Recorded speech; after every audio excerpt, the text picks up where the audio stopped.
The veteran uses his ordnance wisely, not just to neutralize, but to control space, creating temporary pockets of safety. The aircraft punches through the wall of drones, a stunning display of raw power and piloting skill. In slow motion, the cold physics of the confrontation. Each round finds its mark, turning a thinking machine into glittering debris. Some units are fooled, chasing the heat signatures to their fiery end. A small, temporary victory. Instead of evading, he charges directly into them, cannon blazing, turning the engagement into a high-speed game of chicken. A domain of rock and sky. Here, the only sound is the wind and the steady rhythm of powerful machines. Two lone wolves, masters of their craft, painting lines across the empty canvas of the desert. The confidence of youth. Every control is an extension of the pilot, every maneuver effortless and precise. The veteran's caution. He knows these silent canyons can hold secrets, and that beauty often masks danger. A clean screen, a silent sky, the very definition of a false peace, a quiet that feels too perfect. The first whisper of a threat, a single, fleeting ghost on the edge of perception, too small to be a concern, or so it seems. The eye of the machine zooms in, trying to make sense of the anomaly, a lone wanderer, far from its intended path. The instinct of the hunter kicks in. An easy target, a simple test of skill in a sky with no other players. But the veteran's instinct says otherwise. Don't engage. Observe. Understand the opponent's game before you make a move. The chase begins. Two predators following a single, seemingly insignificant target deeper into the labyrinth of stone. The bait accelerates. It knows the path. It is leading them, pulling them further down the rabbit hole. Youthful confidence takes the lead, breaking formation for a chance at glory, a textbook response to a non-textbook problem. From the prey's perspective, the plan is working perfectly. The hook is set. The line is being reeled in. And then it vanishes. A ghost disappearing into the rock, leaving only questions and a sudden unnerving silence. The veteran's voice cuts through the silence. A command to pull back. The feeling that they have crossed a line they cannot see.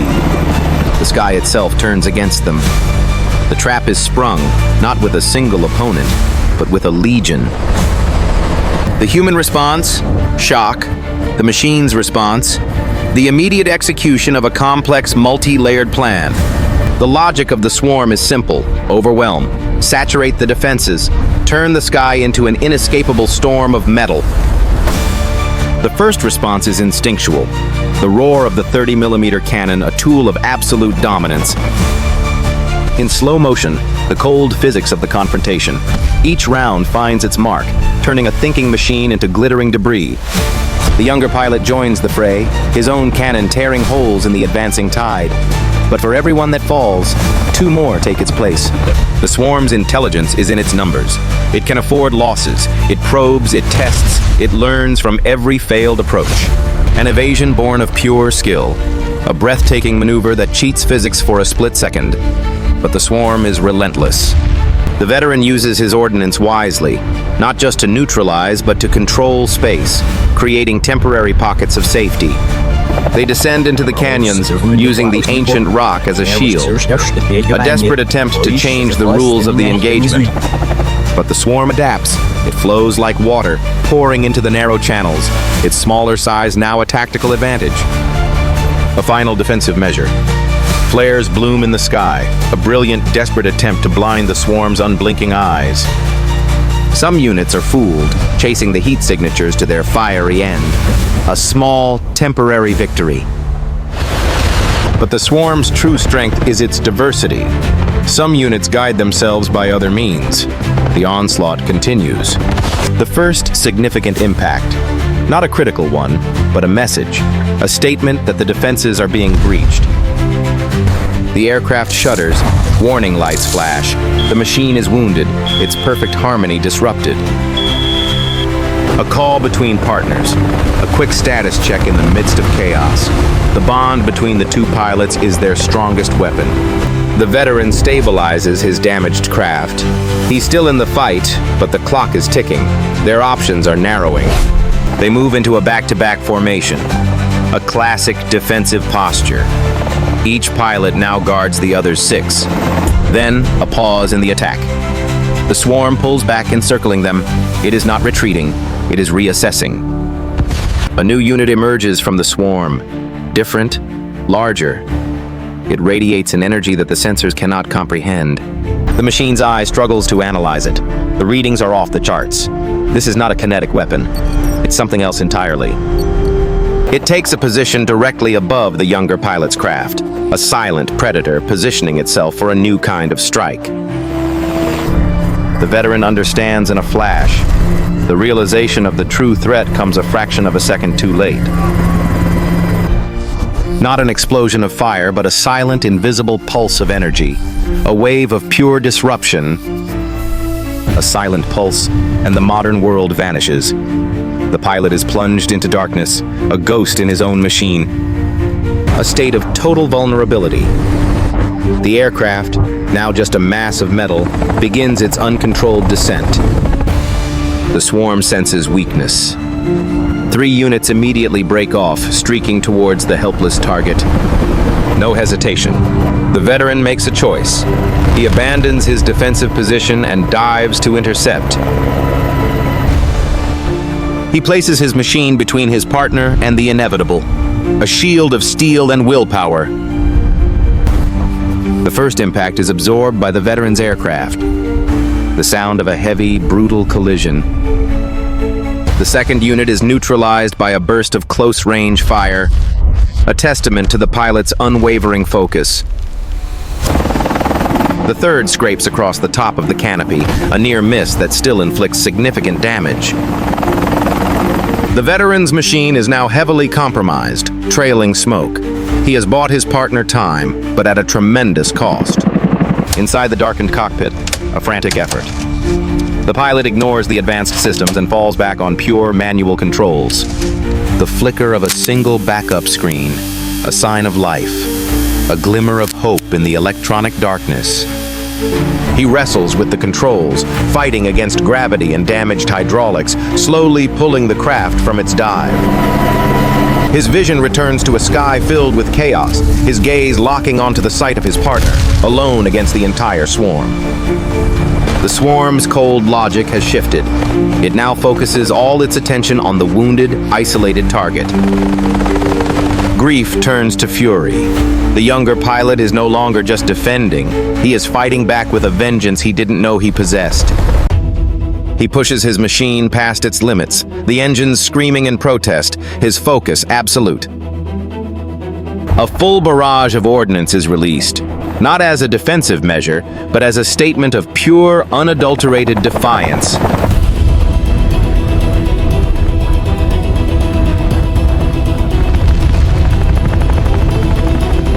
From his damaged cockpit, the veteran watches the counterattack. A flicker of pride in the midst of a desperate situation. The swarm reacts instantly, abandoning the wounded wolf and turning its collective fury on the new aggressive threat. They form a solid wall of machines, a charging phalanx intended to overwhelm through sheer force. Instead of evading, he charges directly into them, cannon blazing, turning the engagement into a high-speed game of chicken. The aircraft punches through the wall of drones, a stunning display of raw power and piloting skill. But 2 units manage to latch onto the fuselage, unwelcome passengers in a deadly dance. He uses the canyon itself as a weapon, scraping his aircraft along the rock wall in a brutally effective maneuver. 1 unit is obliterated against the stone. The other holds on, its grip relentless. A move of pure desperation and brilliance, a negative G pushover, forcing the aircraft to fly inverted for a moment. The remaining unit is thrown clear by the violent maneuver, only to be instantly acquired and neutralized by the automated defense systems. The swarm changes tactics again. It's now dropping small, dark objects from above. A new form of area denial. The The pilot is forced into a series of frantic, corkscrewing evasions, dodging the rain of magnetic ordnance. One of the objects falls directly in his path. Unable to evade, he opts to confront it, neutralizing it with a burst of cannon fire. The close-range detonation sends a shockwave and shrapnel across his canopy, fracturing his view of the world. Through the cracked glass, he sees his objective, his partner. He knows he has to create a path, no matter the cost. He abandons evasion. He flies a straight, brutal line, using his own machine as a battering ram to clear a path. He arrives, battered and smoking, beside his partner's craft. A temporary sanctuary has been carved out of the chaos. The younger pilot has re-established a defensive perimeter, but the cost of the rescue is clear on his damaged machine. The veteran's aircraft tries to follow, but the damage is too severe. The engines sputter, unable to provide enough thrust. The swarm senses the final stage of the engagement. It regroups, and from its heart, a final unit emerges. The finisher. Heavily armored, it glows with an internal menacing energy. It has one purpose. The veteran watches its approach, a look of calm acceptance on his face. He knows there is no defense against this. A final unheard transmission is cut short. He makes a decision, known only to him. He uses the last of his energy not to flee, but to alter his craft's trajectory, aiming it away from his partner. The younger pilot fires everything he has left at the armored unit. The rounds spark and deflect harmlessly off its reinforced casing. The finisher is impervious. It continues its final unwavering run, the embodiment of the swarm's will. Through the cracked canopy, the veteran affords himself a final, fleeting glance at the sky. The moment of impact is not loud, but absolute. A flash of intense light. A silent, expanding sphere of energy and vaporized metal. The final, definitive conclusion of the veteran's flight. Stunned silence in the remaining cockpit. The shock of witnessing the final outcome. Its objective complete, the swarm disengages. Its logic is satisfied. It turns as one and vanishes back into the canyons. The sky, once a storm of violent chaos, is now eerily empty. The battle is over. One lone craft hovers in the vast emptiness of the canyon, a solitary survivor. The pilot looks towards the rising column of black smoke, the only marker of his partner's last stand. Slowly, painfully, he turns his battered machine around, leaving the site of the confrontation behind. He flies towards the setting sun, a lone silhouette carrying the weight of the day's events. The canyon falls silent once more, a timeless witness to a story of sacrifice etched into the sky.